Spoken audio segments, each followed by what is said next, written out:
Okay, we're on day 6 notes of our unit 7, and we're going to do geometric series. So geometric series and sigma are kind of related in that they both are a sum of a sequence. Okay? For this geometric series, it has a formula, and in that formula are 4 variables. We have s sub n. S here stands for a sum of n terms.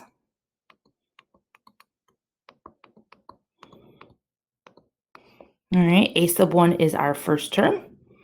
R is our common ratio, what we're multiplying by, and n represents the number of terms. All right, so if we know 3 out of 4 of our variables, we'll be able to plug in and solve for the last one, okay? All right, so number 1 says find the value of the geometric series shown below. So here we go. Since they want us to find the geometric series, we use the geometric series formula, which is just basically adding up the terms in a sequence. So in this one, I could literally type these into my calculator since I have every single term, it looks like in my sequence, or we'll use the formula, or we could do both and double check it. All right, so in this first one, we'll go ahead and say that our variables, s sub n, we don't know the sum, so that's what we're finding. A sub 1, which is our first term, which is 16. R is our common ratio, so we got to go and look and say, we are multiplying by a half. Okay, 16 times a half is 8, 8 times a half is 4, 4 times a half is 2, and so on. So we'll go ahead and say that our R is a half. And N represents the number of terms in our sequence. So we have 1, 2, 3, 4, 5, 6, 7, 8, 9 terms. All right, so now we're ready to go ahead and plug in. So we'll do the sum of 9 terms, or you can call that S sub n still. It's not going to affect your answer.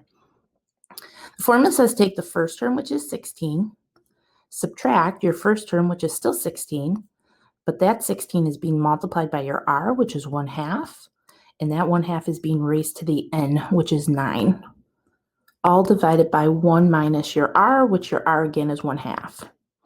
All right. Anytime you have a fraction that's kind of messy on top and messy on the bottom, make sure you guys clean up the top, okay, by typing it right into your calculator exactly how you wrote it. And when you're finished, you should end up with 15.96875, all divided by, now type in the bottom, 1 minus 1/2 in your calculator, or do it in your head. 1 minus a half is a half, so 0.5. And now that the top is cleaned up, the bottom is cleaned up, and now you can go ahead and take the 2 and divide them, okay? And you should end up with a sum of 31.9375. And they did not say to round it, so we're going to go ahead and leave that as our answer.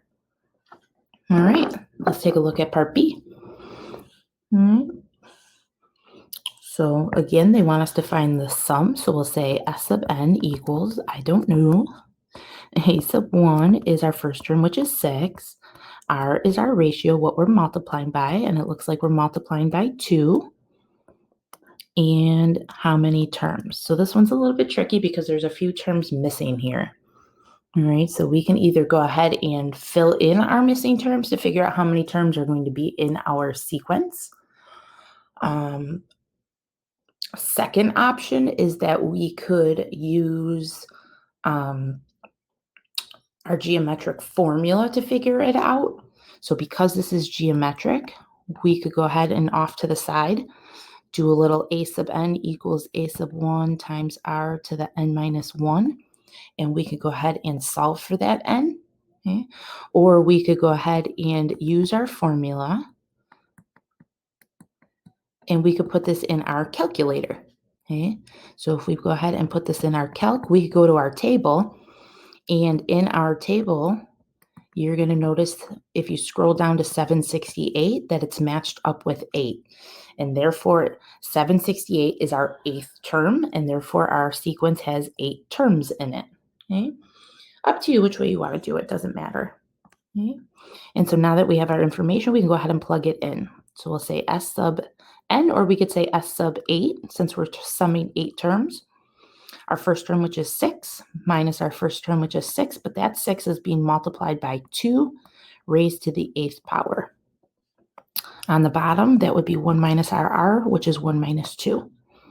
And again, we're going to clean up the top by typing it right into our calculator exactly how we wrote it. And when we do, we get negative 1,530. And sometimes that freaks people out because it's negative, and they're like, how can all these positive terms sum to a negative number? But remember, you still have a denominator, and 1 minus 2 is negative 1, and then a negative divided by a negative will make that positive. And so now that it's cleaned up, we could type it in, or really that negative is just going to cancel the negative on the top and leave us with 1,530 as the sum of our 8 terms in this geometric sequence. And so that's called a geometric series because we added them together. All right, let's take a look at what we have on the bottom here. Number 2 says, which of the following represents the sum of a geometric series with 8 terms whose first term is 3 and whose common ratio is 4? So because they said sum, they said geometric series, we know that we have our 4 variables. Okay. And they gave us some. They said 8 terms, so our n is 8. First term is 3.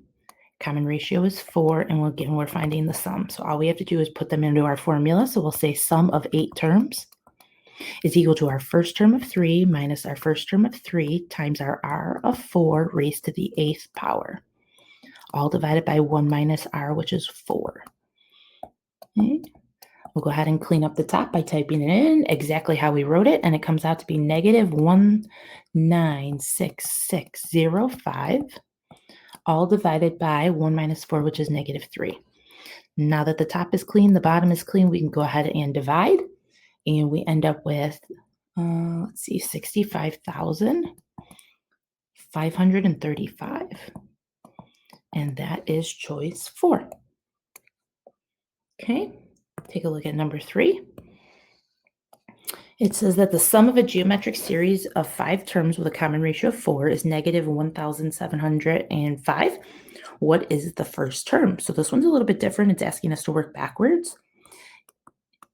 They did say series. They did say sum. They said geometric, so we know we're using the right formula. But they said that the sum is negative 1,705. So that's why this question's a little bit different than the last couple. In the last couple, we've been solving for the sum. Now they gave us the sum. And they said that there's 5 terms, so that's n. Common ratio, which is r, is 4. And they want to know the first term. So we'll go ahead and plug in and see if we can solve. So we got negative 1,705 going in for the sum on the left-hand side, equal to our first term, which we don't know, minus our first term, which we don't know, our r, which is 4, and then raised to the 5th power, all divided by 1 minus r, which is 1 minus 4. All right, so we're going to go ahead and clean this up just a little bit and then decide what we can do from there. So this left-hand side can't really do anything. Right-hand side, we can do a little bit something. We can figure out what 4 to the 5th power is, as PEMDAS says exponents come first. And so we'll go ahead and type that in and get 1,024 for that. On the bottom, we can clean that up to a negative 3. And at this point, you might get stuck, especially because we have 2 a sub 1s in there. So I'll show you a little bit of a trick, all right? But first off, what I'm going to do is I'm going to go ahead and put this side over 1 so that I can cross multiply. Or another strategy is because this side's being divided by negative 3, you can multiply the left-hand side by negative 3 or both sides by negative 3 to cancel it out, all right? But that does the same thing when you cross multiply. So it's up to you, all right? So we'll go ahead and multiply by negative 3. And we end up with 5,115 equal to, now this cross is easy because you're multiplying by 1, so it stays exactly the same.